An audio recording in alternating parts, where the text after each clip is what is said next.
സംസ്ഥാനത്ത് മഴ തുടരുന്ന സാഹചര്യത്തിൽ ഇന്ന് 2 ജില്ലകളിൽ യെല്ലോ അലർട്ട് പ്രഖ്യാപിച്ചു. കണ്ണൂർ, കാസർഗോഡ് ജില്ലകളിലാണ് മഴ മുന്നറിയിപ്പുള്ളത്. ഒറ്റപ്പെട്ട ശക്തമായ മഴയ്ക്കുള്ള സാധ്യതയാണ് പ്രവചിച്ചിരിക്കുന്നത്.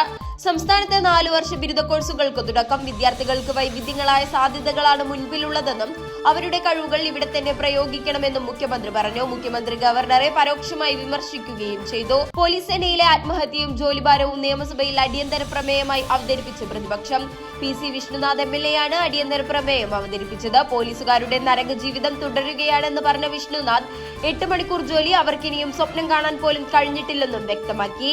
കരിപ്പൂരിൽ നിന്നും ഇന്ന് പുറപ്പെടേണ്ട എയർ ഇന്ത്യ എക്സ്പ്രസ് വിമാനങ്ങളുടെ 2 സർവീസ് റദ്ദാക്കി. വൈകുന്നേരം 6 മണിക്ക് ഷാർജയിലേക്ക് പോകേണ്ട വിമാനവും രാത്രി 10-ന് അബുദാബിയിലേക്ക് പോകേണ്ട വിമാനവുമാണ് റദ്ദാക്കിയത്. എയർ ഇന്ത്യ എക്സ്പ്രസ് ജീവനക്കാരുടെ കുറവ് മൂലമാണ് വിമാന സർവീസുകൾ റദ്ദാക്കിയത്.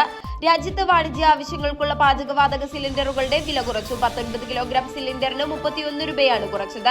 ഇതോടെ കൊച്ചിയിൽ സിലിണ്ടറുകളുടെ പുതുക്കിയ വില 1655 രൂപയായി.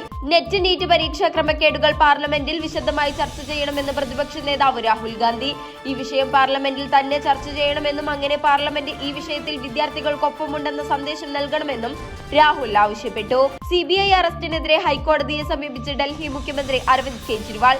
CBI കസ്റ്റഡിയിൽ വിട്ട വിചാരണ കോടതി ഉത്തരവിനെയും കേജ്രിവാൾ ഹർജിയിൽ ചോദ്യം ചെയ്യുന്നു. മദ്യനയ രൂപീകരണത്തിന് ചുക്കാൻ പിടിച്ചത് ഡൽഹി മുഖ്യമന്ത്രിയെന്നും സൗത്ത് ഗ്രൂപ്പ് തയ്യാറാക്കിയ റിപ്പോർട്ട് പിന്നീട് മദ്യനയം ആവുകയായിരുന്നു എന്നുമാണ് CBIയുടെ വാദം. ഉത്തർപ്രദേശിൽ കുടിവെള്ള സംഭരണി തകർന്ന് 2 പേർ മരിച്ചു. 13 പേർക്ക് പരിക്കേറ്റു. ഉത്തർപ്രദേശിലെ മധുരയിലാണ് അപകടമുണ്ടായത്.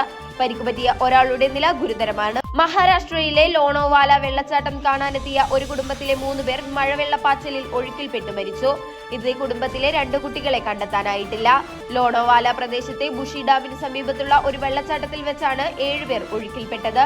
അമ്മയുടെ വാർഷിക പൊതുയോഗം റിപ്പോർട്ട് ചെയ്യാനെത്തിയ മാധ്യമ പ്രതിനിധികളെ സുരക്ഷാ ജീവനക്കാർ കയ്യേറ്റം ചെയ്യാൻ ശ്രമിച്ച സംഭവത്തിൽ മാപ്പു പറഞ്ഞ് ജനറൽ സെക്രട്ടറി സിദ്ദിഖ്.